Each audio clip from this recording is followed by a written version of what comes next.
Fouzia Salili, bonjour. Bonjour. Vous êtes de la DAN de l'Académie de Dijon en charge d'un projet Blog ton école. C'est bien ça. Alors, Blog ton école, c'est quoi?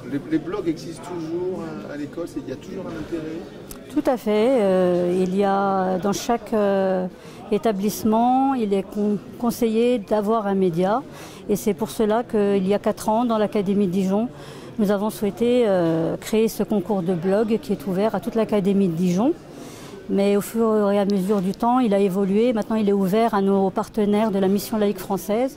Et donc, nous avons aussi des blogs un peu partout dans le monde. Je peux citer le Maroc ou encore les États-Unis. Alors, c'est le blog de l'établissement, il y a un site de l'établissement, ça n'a rien à voir. Est-ce qu'on peut faire de différence? Alors, les équipes qui y participent demandent à l'Académie de Dijon l'ouverture d'un blog, donc avec une adresse institutionnelle. Voilà, donc c'est un blog. Ils demandent l'ouverture et ils ont généralement derrière un projet, soit un projet, un voyage par exemple, ou alors une thématique liée à une discipline. C'est complètement, par exemple, ça peut être ça ou vraiment en lien avec vraiment une discipline. C'est vraiment très ouvert. Les enseignants choisissent les thématiques. Rien n'est imposé. Voilà. C'est piloté par l'enseignant, c'est des élèves donc il y a une production des élèves. Comment ça se passe? C'est un peu comme les radios, en fait. Voilà, c'est une web radio. Aujourd'hui, dans les collèges, lycées, il y a des web radios, c'est un peu plus compliqué, etc. Mais c'est à peu près le même type de projet. C'est le même type de projet. On a effectivement un ou plusieurs enseignants avec une équipe. Alors c'est soit une équipe, c'est la même classe, ça peut être des élèves de différentes classes, de différents niveaux. Ça, c'est vraiment laissé au choix de l'enseignant. Et voilà quoi. L'idée c'est quoi? C'est de produire quelque chose. On apprend aux élèves à faire de la production, à réfléchir à les dangers. Alors, l'idée, c'est l'éducation aux médias et à l'information. Donc derrière, c'est comment on écrit, les points de vigilance, faire attention à son identité numérique, ce qu'on engage, la responsabilité qu'on engage quand on publie, citer ses sources, je donne des exemples comme ça, etc. Les droits d'image, droit à l'image, pardon, droits d'auteur, etc. Voilà, donc ils apprennent en faisant en fait. La mission de la DAN, votre mission sur ce projet, c'est quoi? Alors, mon projet, c'est d'accompagner de manière pédagogique les enseignants. Donc, tous les ans, il y a une formation au plan académique de formation. Et les enseignants qui souhaitent participer à ce projet, mais même au-delà, si on est juste intéressé par la création d'un blog, on peut s'inscrire à cette formation. Et cette année, par exemple, nous avons, pour 12 places, nous avons 25 demandes. Donc je vais la dupliquer pour répondre à tout le monde. Alors, dans la formation, il n'y a pas que la partie technique, comment on administre un blog. Non. Il y a tout ce qu'on vient de dire. Hein. Donc pourquoi, comment, la méthode. Tout à fait. Il y a de la gestion de projet, il y a comment on s'organise avec une classe. Et au-delà de cette formation, il y a un accompagnement toute l'année. Donc il y a un blog qui s'appelle Blog ton école, dans lequel on publie des articles, toujours en lien avec l'éducation aux médias et à l'information, en lien avec ce projet. Et voilà, donc il y a un accompagnement des enseignants et des élèves tout au long de l'année.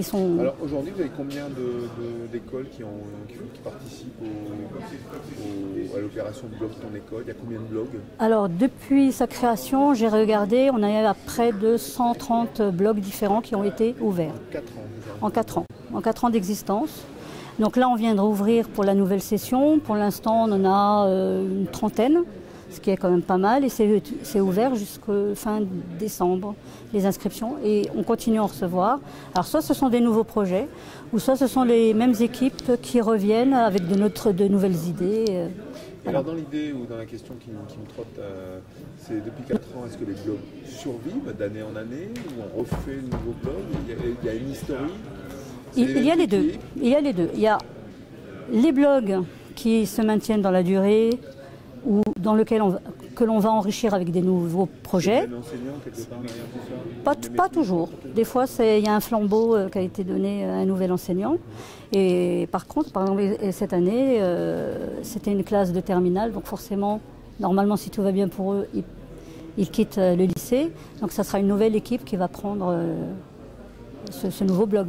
Voilà. Et vous, votre interlocuteur, c'est quoi? C'est l'enseignant, c'est le chef d'établissement? Quand vous tapez à la porte ou ça vient tout seul, enfin, quelque part? Ça vient tout seul. Ça vient tout seul, mais votre interlocuteur, ça va être le chef d'établissement? Non, c'est plutôt les enseignants, mais il y a une communication qui est faite au niveau de tous les établissements par le DAN, donc le délégué académico-numérique, en tout début d'année. Il reçoit une information et voilà. Donc là, il est prévenu et puis ensuite, les enseignants qui sont intéressés peuvent me contacter. Et puis avec mon équipe, nous leur envoyons les conventions. Voilà. Alors, quel est l'intérêt d'utiliser ce support, le blog? Parce qu'aujourd'hui, il y a plein de trucs. Hein. Il y a plein d'autres produits, entre guillemets, numériques, où on va publier et autres. Pourquoi rester sur le format du blog? Parce qu'il nous a semblé que c'était un format facile à mettre en œuvre au niveau de l'académie, que ça imposait moins de problèmes que par exemple, je ne sais pas moi, ouvrir des pages Facebook ou autres. Enfin voilà, donc c'est pour ça qu'on a choisi ce format-là. Moins dangereux, on va dire. Vous maîtrisez un peu plus au niveau académique. Disons que oui, c'est quand même plus facile à mettre en œuvre et puis c'est plus accessible en termes d'écriture. Même l'utilisation de la plateforme WordPress, c'est quand même une plateforme très intuitive et donc c'est plus facile à prendre en main. Les jeunes aujourd'hui sont encore sur des blogs ou c'est fini tout ça? Non, il y en a encore qui tiennent des blogs. Ouais. Oui. Mais plus niveau lycée plutôt que collège. Voilà. Ouais. Vous, dans votre domaine, ça se fait pas, ça se fait plus. Quoi. Les gamins aujourd'hui, ils sont sur Instagram, ils sont sur... Alors les gamins, ils sont beaucoup effectivement sur Instagram. Ils ont un petit peu migré, ils ont changé. Voilà, mais malgré tout, ils sont toujours sur d'autres réseaux comme Facebook, même si Facebook a moins de chutes, mais il reste quand même numéro 1. Hein, donc voilà.